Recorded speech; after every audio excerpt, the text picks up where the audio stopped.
This analysis is based on media reporting, expert commentary, and observable UK politics patterns, not confirmed private discussions. We encourage viewers to independently verify the facts and form their own opinions. Look at what President Trump actually said.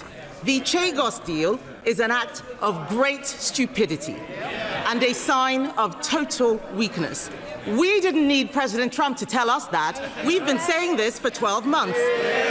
In a week that has redefined political friction in the United Kingdom, the House of Commons became the stage for one of the most explosive confrontations in recent memory. Kemi Badenoch, the leader of the opposition, took to the dispatch box with a singular focus: to dismantle the government's controversial decision to hand over the Chagos Islands to Mauritius. This wasn't just another routine Prime Minister's questions. It was a high-stakes clash fueled by a rare alignment between the British opposition and the incoming United States President Donald Trump. The confrontation reached its boiling point when Kemi Badenoch invoked the words of Donald Trump to corner the Prime Minister. On live television, the exchange was sharp, personal, and deeply revealing of the current geopolitical tensions. Badenoch didn't hold back, directly quoting the former and future US president, who labelled the Chagos deal an act of great stupidity. And let's look at what President Trump actually said.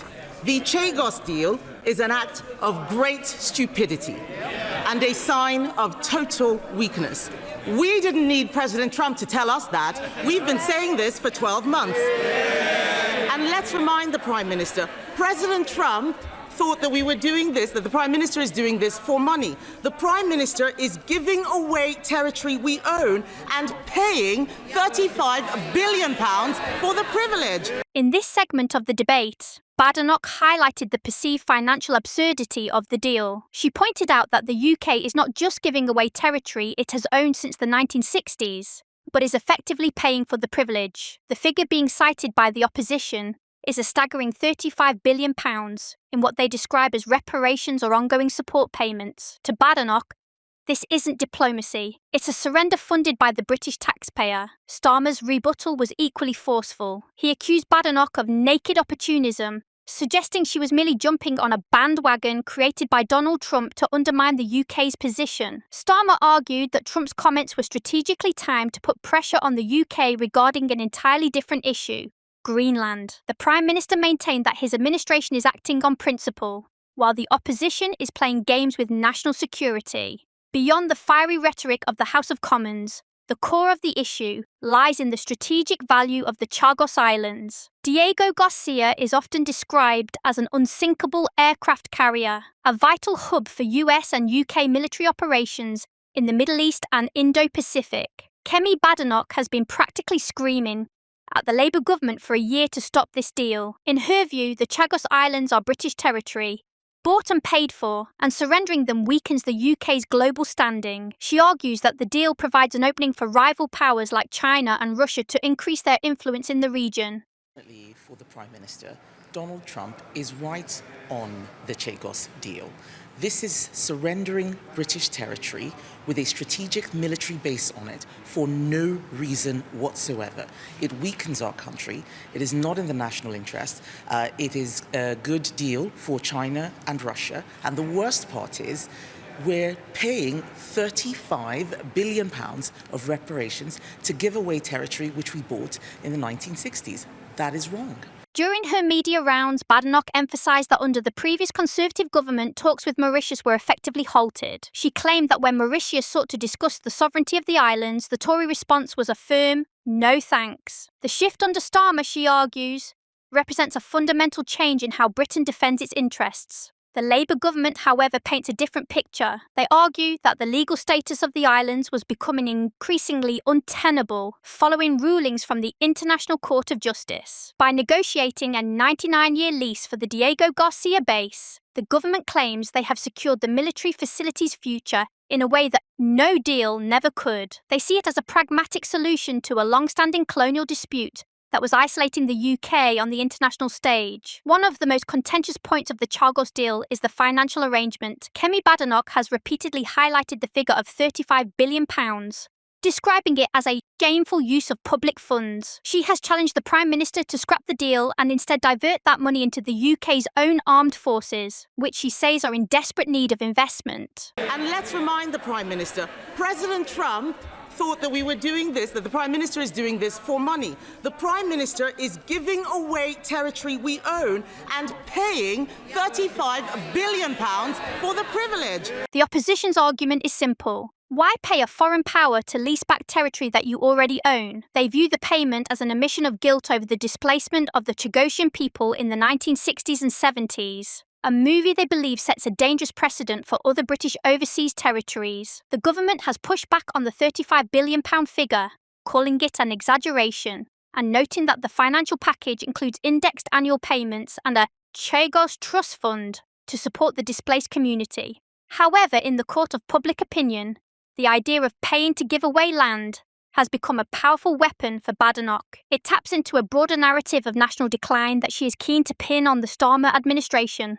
The Chagos dispute has unexpectedly become intertwined with the future of Greenland. During the PMQ's clash, Keir Starmer made a startling claim that Donald Trump's criticism of the Chagos deal was actually a tactic to force the UK's hand on Greenland's sovereignty. Starmer pointed out that Trump's comments on Chagos were made in the same breath as remarks about Greenland. The Prime Minister asserted that the UK's position on Greenland is clear. Its future belongs to the people of Greenland and the Kingdom of Denmark alone. He accused Badenoch of inconsistency, noting that she had previously called Greenland a second-order issue, before suddenly aligning herself with Trump's rhetoric. 4 days ago, she said she supported our position on Greenland. Yep. Now she's backing arguments intended to undermine our position, Britain's position on Greenland.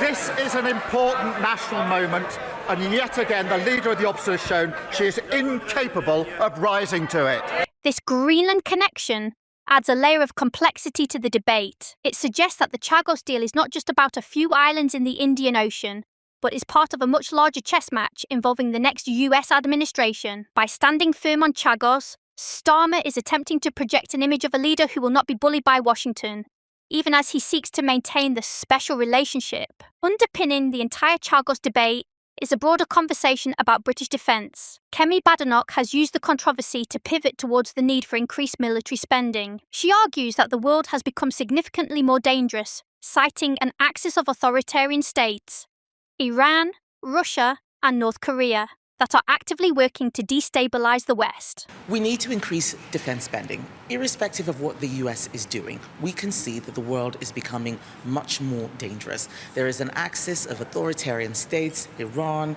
Russia, North Korea. They're doing so much to destabilize the world. This is not the time for us to pretend that it is 1995. Defense spending has been decreasing since 1985, pretty much year on year until the war in Ukraine. It is now time for us to increase spending. And I have told Keir Starmer that I will work with him, the Conservative Party will work with the government in order to find the money to pay for defence. And the first place we should start is by cutting welfare spending. Badenoch has criticised the long-term trend of decreasing defence spending since the mid-1980s. She has offered to work with Starmer to find the necessary funds, suggesting that the government should start by cutting welfare spending to pay for national security. This position aligns her with a defence-first wing of the Conservative Party that sees the Chagos deal as symptomatic of a government that doesn't take hard power seriously. For Starmer, the challenge is to balance these defence needs with a precarious domestic economy. The government argues that by resolving the Chagos dispute, they are actually strengthening the UK's security by removing a legal and diplomatic thorn in the side that was draining resources and international goodwill. As the script of this political drama continues to unfold, it is clear that the Chagos deal has become a litmus test for British sovereignty in the 21st century. To the government's critics, it is a betrayal of British history and a dangerous concession to international pressure. To its supporters, it is a masterclass in modern diplomacy that protects a vital military asset